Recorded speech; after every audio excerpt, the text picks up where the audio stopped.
Welcome to the Growth Shift. I'm David Zylstra. Here's what I've learned after years in business. Every leader who's built something meaningful has a story, but the moment they had to shift, when failure forced innovation, when change became opportunity, when they chose growth over comfort. On this show, we dive into those pivotal moments, the setbacks that became breakthroughs, the strategic shifts that accelerated growth, and the frameworks that turn obstacles into opportunities. Because here's the truth. In a world where change is the only constant, the leaders who thrive aren't the ones who avoid failure. They're the ones who've learned to shift strategically through it. So whether you're facing your own pivot point or just want to learn from someone who's been there, you're in the right place. Let's dive in. This episode is brought to you by Valentix. At Valentix, we help coaches and consultants who are struggling with generating consistent, high-quality leads, automating their client onboarding processes, and scaling their operations without simply adding more hours or headcount. Most of the time, our clients come to us frustrated because they're bogged down in manual tasks and feel like they're missing out on the power of modern technology. But with the right strategy and AI-powered solutions, they're able to streamline their workflows, attract better opportunities, and achieve sustainable growth. If that sounds like you or someone you know, learn more at valentix.io. Now, let's dive into today's episode.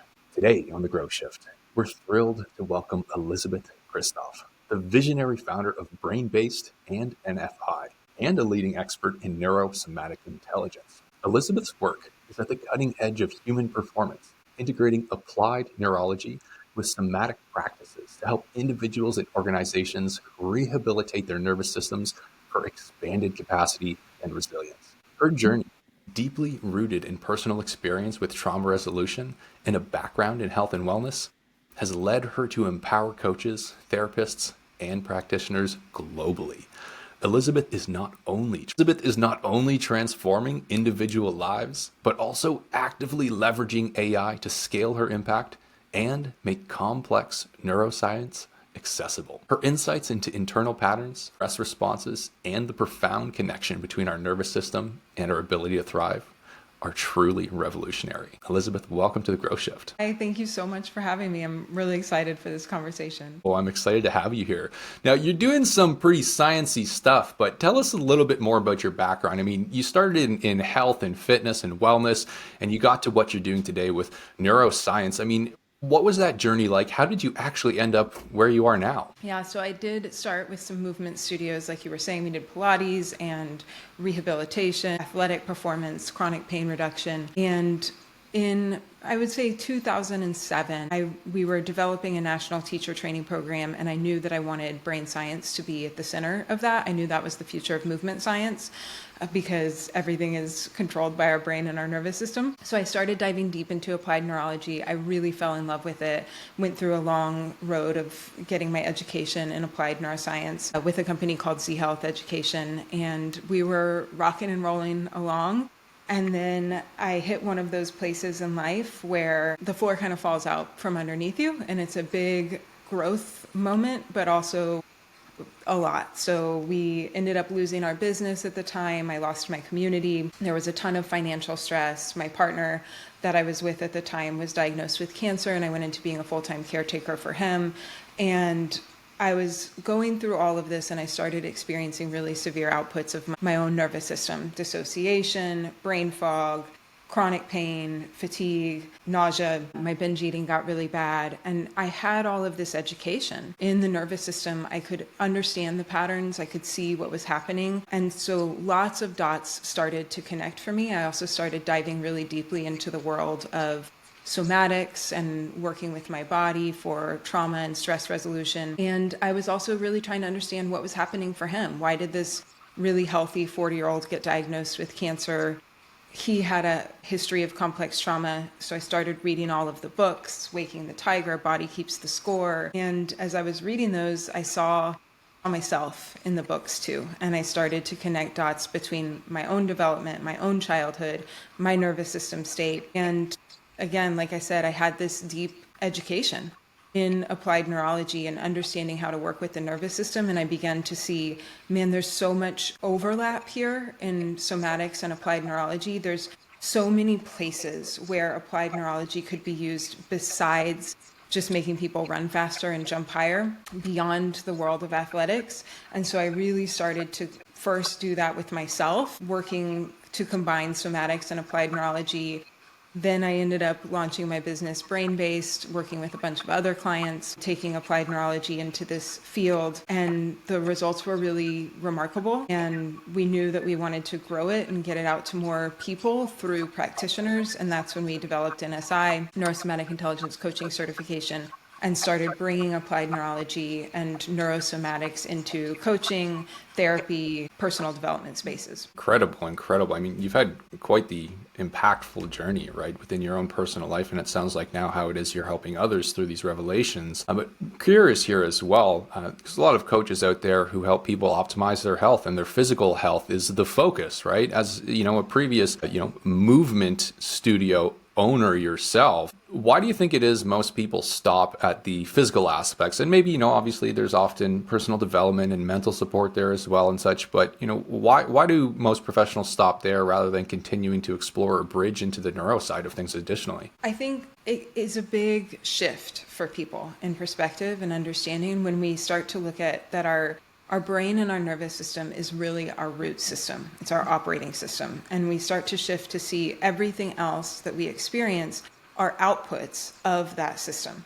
And so if I want to have better range of motion, if I want to have more pain-free movement, I can't just be working at the biomechanical level. I also have to be looking at how my nervous system and brain are taking in sensory data from the world around me, how they're interpreting that, and then what output is that generating. So I can stretch all of the time, but if there's still a threat with more range of motion, with greater movement, with more strength, then I'm going to still go back into those limiting patterns. And so until I start to rehabilitate that, I really can't create lasting change. And you can start to take that beyond just our physical movement. Range of motion is one of the outputs of the nervous system, but everything is an output of the nervous system. My vocal tone, my thoughts, my behaviors, my ability to stay present with you in this conversation or dissociate. And so if we want to start creating some deeper root change, it really goes into understanding our own operating system, being able to work with that system, and then allowing other transformation to take place. But it's a big shift to start to move away from these really tangible things that we can look at to taking it to that deeper layer of what's going on in the patterning underneath. And I think some people are hesitant to dive that deeply in because it does require learning and a lot of change, which can be overwhelming and threatening in and of itself. Yeah, I mean, that is quite the shift, not just in, what you need to learn and put yourself through, but also a shift in perspective, right? Away from the physical and more to, the internal, or quite a focus on that anyways. Perhaps for our listeners who, might be entrepreneurs or business owners who do focus on their health and well-being with perhaps most of a focus on physical, do you have any tips or starting points for people who want to start exploring a little bit more of the neuro side of things? Yeah, I would say the first thing is just starting to broaden the perspective a little bit and become curious, especially if you find, and this goes for people in the physical world as well as, people who are working in behavior change, personal development, even executive coaching. If you find that you get to a place with clients where they keep getting stuck in these patterns cognitively, somebody knows better. They are doing all of the things, the mindset work, the cognitive frameworks, or the physical protocol, or taking the supplements, but they're just looping through the same responses. It's because there's a deeper pattern there. And it's not because of willpower or lack of desire. It's that truly their nervous system is doing the best that it can to protect them, given the experiences that they've had. And these are patterns that are developed in how our nervous system and our brain function. But because we are neuroplastic beings, our brain is always changing and adapting. When we understand how that system works and we can begin to learn some tools to work with it, we can create change in those patterns to experience new outputs. So even just that first shift of I'm watching this same kind of rinse and repeat cycle with people, letting that lead you to a little bit of curiosity about what might be the deeper root cause here. And can I start to learn a little bit about that? Very insightful. Elisabeth, you're working with two groups of people, right? You're working on your certification program with coaches to perhaps expand your influence and your reach that way, right? To help empower more individuals, but you're also working with individual clients as well. When looking at the individuals that you work with, how do you know it's the right time to start exploring a collaboration, or how do they know? So for the individual work, because you're right, I do have two very different populations that I'm serving. So for the individual work, a lot of our clients come to us because they find us through a podcast. I have a podcast called Trauma Rewired, where we're looking at how trauma lives in the body, teaching people about their nervous system and what they can do to begin healing and repatterning. And so many listeners find their way to Trauma Rewired because they are kind of stuck in that loop that I mentioned. They've done so much work in their personal healing, their development, they've been in therapy, and they are in quite a painful place of cognitively, I know better and I can't make these shifts. And then they start to learn, some light bulbs go off, and then they find their way to brain-based and begin working with their nervous system. And so it really is anyone has that desire to know themselves at that deep level, to understand how their operating system works, and has that desire to begin learning some tangible tools to work with their nervous system for repatterning. So we have a pretty broad scope of some of those people are really high performers and really want to increase resilience and stress management and more presence and more creativity. Some people are coming in with pretty strong outputs of their nervous system, a lot of dissociation, a lot of pain, migraine, fatigue, burnout.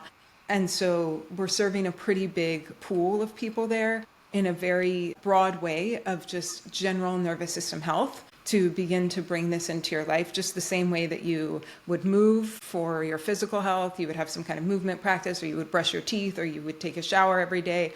It's nervous system hygiene for everyone. And they're usually finding their way there because they know there's a deeper level that they want to get to. Nervous system hygiene. I love that. So, I mean, you're really having a profound impact on individuals who haven't been able to perhaps optimize parts of their life that they've been working on for a while. What inspired the shift to a certification program? Really, because I'm going to go kind of deep with this one. I am someone with a high ACE score. I have complex trauma. I have an ACE score of 6. ACE score stands for Adverse Childhood Experience, and that was a big study that was done in the 90s that first started to connect the dots between our developmental experiences, the impact that has on our nervous system and our physical health, and our health outcomes later in life. So people with an ACE score of 4 or more have a truncated lifespan of 20 years, which is a really big deal. There's also more addiction, disease outcomes, heart disease, cancer. All of these things are linked to our early childhood experiences. And I am not only someone who has complex trauma, but I'm someone who knows and loves many people with complex trauma. And I have seen and witnessed where there are problems. I don't know if problems is the right word.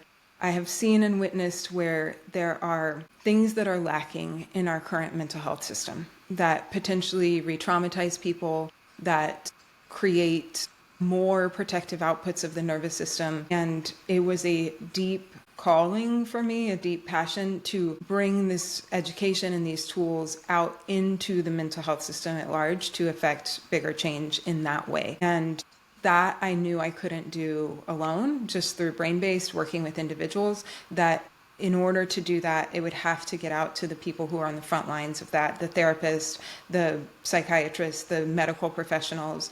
And so that required doing something that could inform and educate the practitioners. And that is when I reached out to, I have a co-educator with me, Matt Bush, who's an expert in applied neurology and was my teacher in applied neurology for a long time. Some other amazing applied neurology practitioners, pooled everyone together and was like, would you be interested in working with me to bring this in this sphere?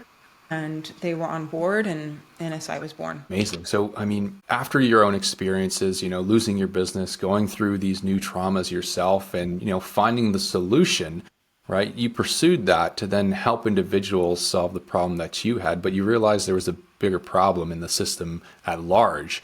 Sounds like you have some pretty big plans to make moves to start solving that system. But I mean, we're talking some pretty big things here. Do you have any stories or examples of the true impact that an approach such as this can really have on an individual? Yeah, I have many stories that are quite inspiring.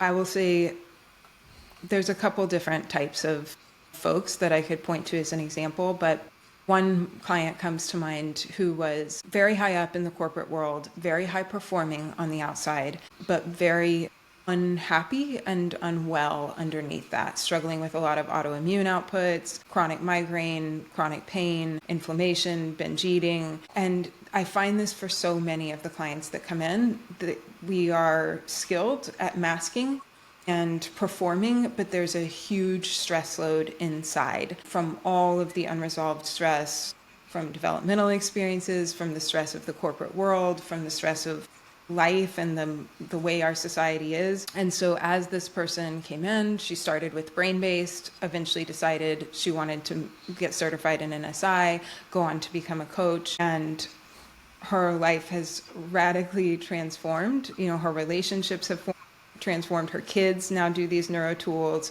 She doesn't have the flare-ups of autoimmune in the same way. No more binge eating, no more dissociation. And most importantly, she's really constructed a life that allows her to be present and experience joy. Her and her family will travel for 3 months in the summer, and she can actually disconnect from work.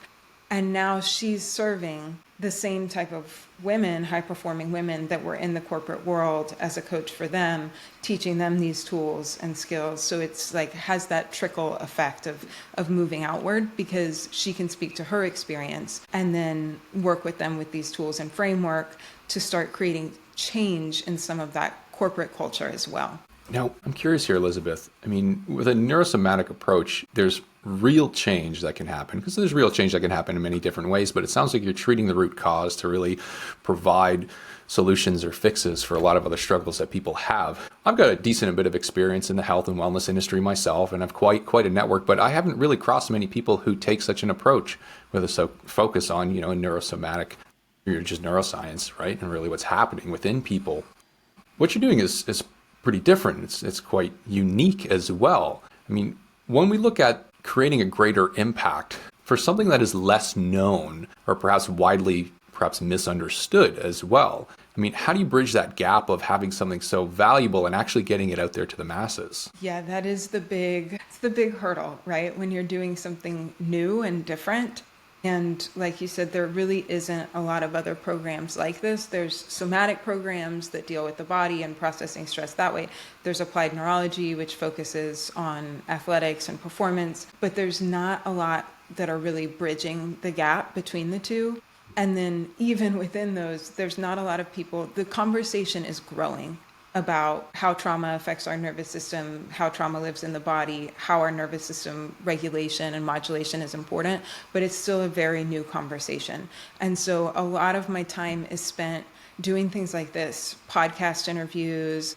We have the podcast Trauma Rewired, we have the YouTube channel, we do free workshops, just to begin to allow people to have that moment of thinking about something a little differently and maybe experiencing a few of the tools in a workshop, feeling the change in an embodied way. And then it's really about getting out there in front of people, and that educational front load is what a lot of my time now is spent on, because it is it's a big shift for people. Yeah, as you said, educational front load. I mean, especially for something so unique and so valuable. Many coaches and consultants might be in similar positions where they have a unique approach. They have different ways of doing things, but it's so difficult to really bridge that gap without getting in front of the right people for conversations and, risk getting lost in all the other noise that might be out there, despite, the value of what you can really bring. So, Elisabeth, tell us a little bit more. You have a great vision for what you're doing at NFI. What are you working on internally over the next 12 months to start, bringing this out there? We are continuing to grow the certification program. So we run that twice a year. We're adding more workshops and more opportunities for people to continue their education that way. And then in brain-based, we are always trying to focus on bringing people into the membership, expanding in that capacity, but we are also launching some programs with more targeted specific niches. So we have a program for entrepreneurs We have a program for people that are struggling with boundaries and really dialing into these very specific outputs. We refer to everything as a nervous system output, right? So the output is someone's pain point, right? What is the struggle in their life currently? Can we reframe that as a nervous system output, and then creating courses specifically for people with these, take them through a very guided experience of how to use neurosomatic tools to create a shift in that area of life that really matters to them. Could you share some of those maybe insights that you might include in these tools and workshops? I mean, what are some of those biggest internal challenges that you observe entrepreneurs or business leaders facing to manage perhaps stress, uncertainty, and the demands of rapid change or challenge? Yeah, so in the course for entrepreneurs specifically, there's so much that goes on internally as we're building a business.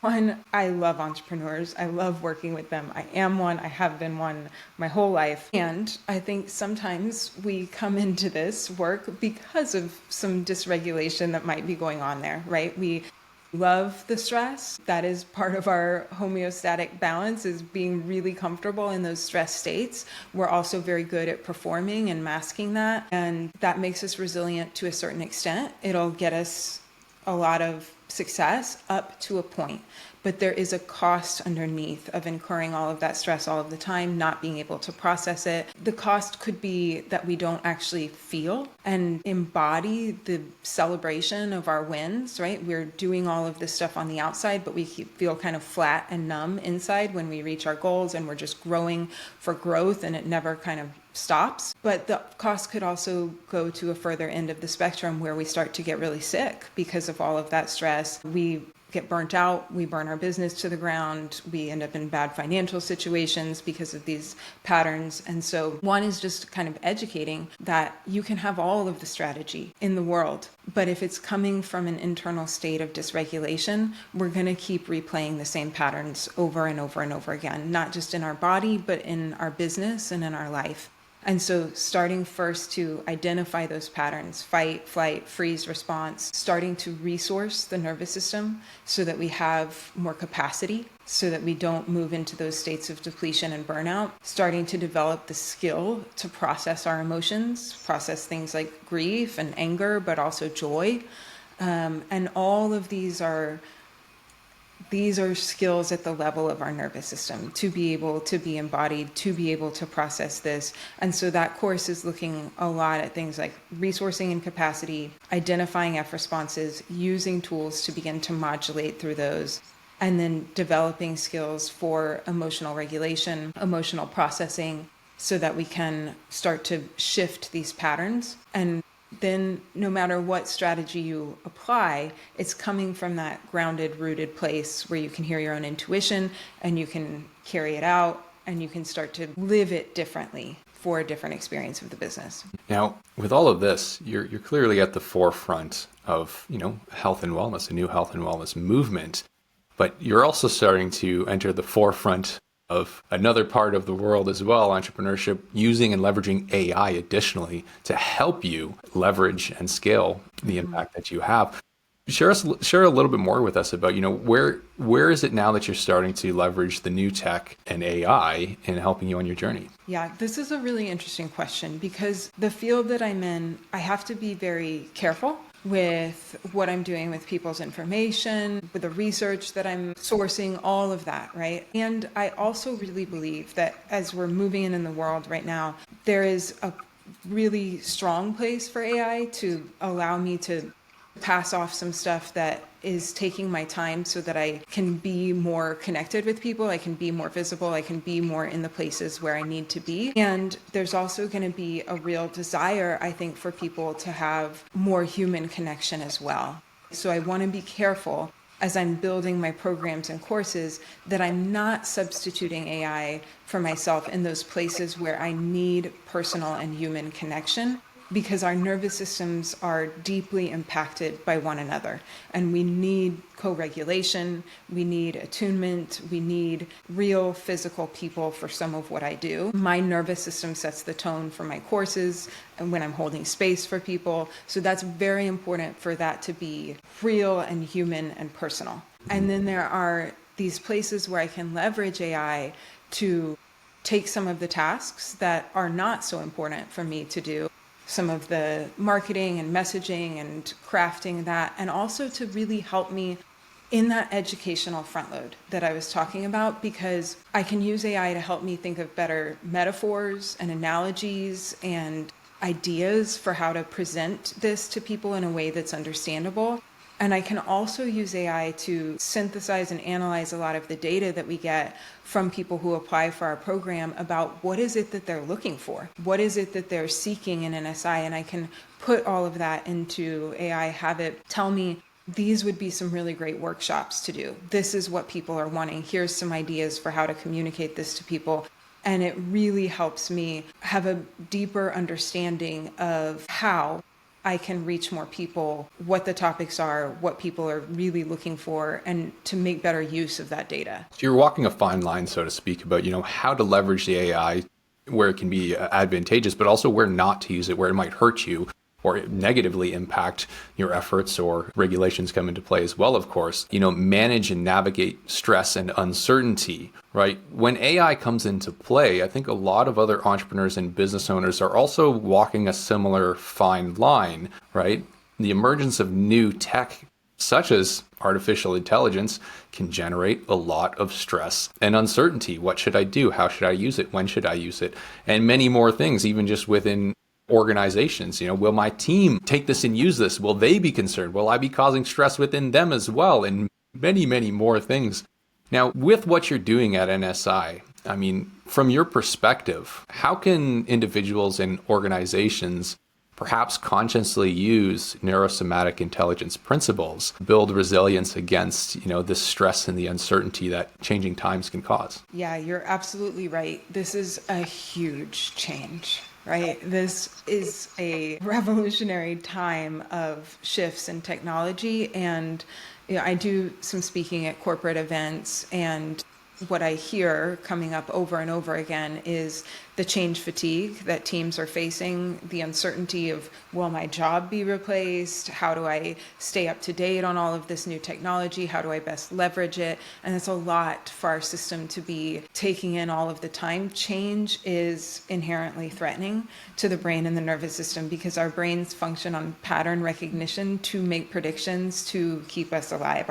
Our brain is a prediction machine. And so when there's a lot of uncertainty, that just drives up stress, period. And so what we do for a lot of folks who are in this world is, again, just working with the nervous system to be able to process that stress, to increase capacity at a really physical level, working on better respiration, better knowing of where my body is in space, better visual skills, like with my eyes, training my eyes to have a better visual system. All of these things that reduce the daily stress load with all of these unseen, unknown stressors that are happening all of the time.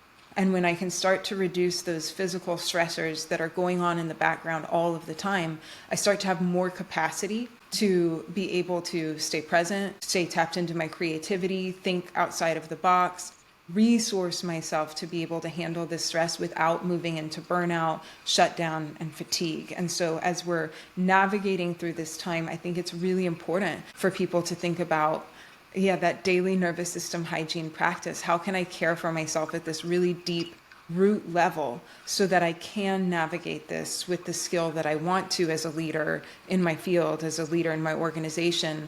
Because it is a lot. It just is a lot. And so we need to make that time to take care of ourselves in that way. Oh, that's fantastic. It sounds like these small things here really make all the difference, right? Recognizing what are those small patterns or habits or triggers that are getting in the way of us actually being able to achieve, not just achieve our goal, but perhaps causing a negative response with what it is that we're really focused on. And those small unconscious habits and patterns probably can have a pretty negative impact overall. Yeah, absolutely. I use the analogy of a bucket a lot. It's a very oversimplified version of your nervous system. But if you can think of your nervous system as a bucket, all of your life stress is going into the bucket, right? And that could be financial stress, the stress of AI and change and new systems and new technology. It could be relational stress, but there's also all these unseen, unknown stressors, subconscious stressors, like maybe I'm in chronic hyperventilation all of the time. Maybe my brain doesn't really know where my feet are in space. I have an old injury I've never rehabbed, so my body map is not very clear. Maybe I have a balance issue with the system in my inner ear that's always making the world a little bit unstable. And again, because my brain relies on that sensory information coming in all of the time to be clear and accurate, when it's not, every single second, every breath I take, every step I take, every movement is adding stress to that bucket. And so the water level in the bucket starts to rise all of the time. And our systems are very intelligent. They know too much stress for too long is dangerous. It leads to disease states. And so it will either push us into like a reflexive stress response, like fight, flight, freeze, flop, or it will start to generate some protective outputs to get us to reduce the intensity of all of the sensory coming in. And that could look like a migraine or pain or chronic fatigue, right? If I go lay down in bed, pull the covers over my head in that moment, that is safer for my survival mind because there's less inputs coming into the bucket. And so when I can start to rehabilitate all of these little stressors that are elevating the water in the bucket all of the time, then my baseline level of water decreases. And now I have room. I have that capacity to begin to navigate these stressors without experiencing the same protective outputs or without being pushed into a threat response. That's a great analogy just to help people even visualize really, is my bucket at capacity? Am I flowing over and burning out? Elisabeth, I've got two questions here for you. I mean, what are your primary concerns about the potential impact of AI on human nervous system health and regulation? And conversely, where do you see the most significant opportunities for AI to positively contribute to mental health, trauma resolution, or overall human well-being? So I'll start with concerns and then I'll go into some positive things because I do think there's both, right? Some of my biggest concerns are outsourcing some of the places where we really need a person. Like I said before, in the realm of therapy or coaching or really physically holding a space for someone, even if that's through a Zoom, right? The way that our being works, our being meaning our body, our brain, our nervous system, is that we are so much more connected than we know. I am so deeply impacted by the nervous system of the person in front of me, their eye movements, their breath, their vocal tone, their posture, their presence. And part of healing is getting that co-regulation and attunement from another person. We are social beings made to connect. And if we take that part away from healing, like I know there's a lot of people that are starting to use AI maybe as their therapist or as their coach, and that is taking away this really vital part of what it means to process and create change in the presence of another human being that can give your operating system the experience of a present witness and a force of co-regulation in some of these moments of dysregulation. And so I think it's very, very important that we don't lose the human element to some of this stuff, because that's just not going to work for how our nervous systems, bodies, and brains are built. And I think it could lead people to have some tough experiences trying to process some of this stuff without a person. Where I think it could be really beneficial for mental health is reducing some of the task and the stress load that people are under doing, especially if you're a solopreneur or an entrepreneur with a small team. You have to wear so many different hats. And there's so much that you have to do all of the time that it is a very high stress load to carry and very taxing to the nervous system to be on the screen all the time, on the computer all of the time.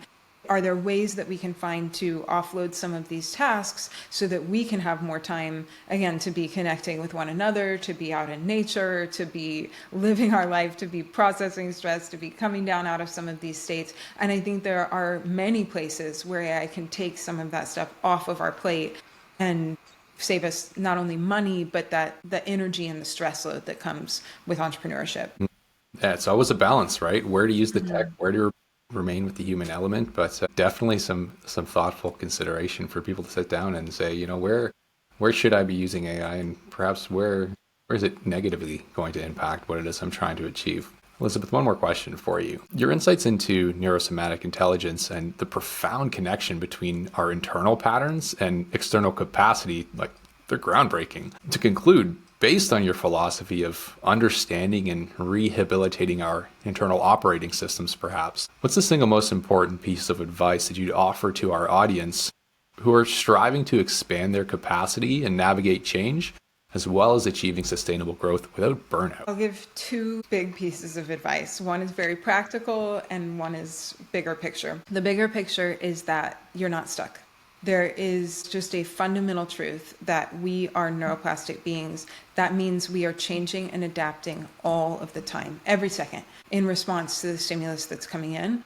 And when we start to understand how our operating system works, that gives us some agency over driving that change in the direction that we want, right? Because neuroplasticity just is. It's not good, it's not bad. So we can be adapting in a direction that we don't want or adapting in a direction that we do want. And so when we start to understand I can create some change in how my body and nervous system is adapting, then we can start to leverage neuroplasticity for the growth that we're really seeking. But we don't ever have to accept that we are stuck any one way. So that's just to think about. A very practical tip for if you're struggling with capacity, one of the very best places to start is with your breath. And looking at if I am a chronic hyperventilator, if I have deficiencies in my breathing, and also using breathing to help regulate and modulate your nervous system. So it could be very simple as starting to wear mouth tape at night to start to come out of patterns of hyperventilation. You could every once in a while check and just make sure that you're breathing through your nose most of the day. And then you could learn some very simple breathing techniques of slowing down your exhale, whether that's box breathing or straw breathing, anything that slows down your exhale. And when you start to find yourself in moments of activation or stress or overwhelm, just taking 30 seconds, maybe a minute, to pause and do some intentional breathing that slows down your exhale to help your nervous system modulate through that experience. You can begin to help your nervous system relearn the skill of modulation. Something so small as breath can have such profound impacts, right? Wow. Thank you so much for joining us on the Growth Shift today. For any of our audience who are extremely intrigued by what it is that you do and might like to learn more, or perhaps would even be considering coming to work with you, what would be the best way to find you online? The best starting point that's a completely free resource is to just check out the Trauma Rewired podcast. If you're really interested in learning about this, we have many, many episodes. We dive very deep and it's all there for you free. And then if you're interested in actually experiencing some of the tools, seeing how that feels in your body, you can get 2 free weeks of Neurosomatic training at rewiretrial.com. Fantastic. Thanks again for joining us today. Thank you. Thank you so much for having me. It was a pleasure. And that's a wrap on another episode of The Growth Shift. If this conversation sparked something for you, whether it's a new perspective on failure, a strategy you want to try, or just the reminder that every setback can become a setup for something bigger, hit that subscribe button and share this with someone who needs to hear it. Remember, the leaders who thrive aren't the ones who avoid change. They're the ones who shift strategically through it. If you're ready to build the systems that help you grow without the chaos, head over to valentix.io. We help businesses like yours scale smarter, not harder. I'm David Zylstra, and I'll see you in the next shift.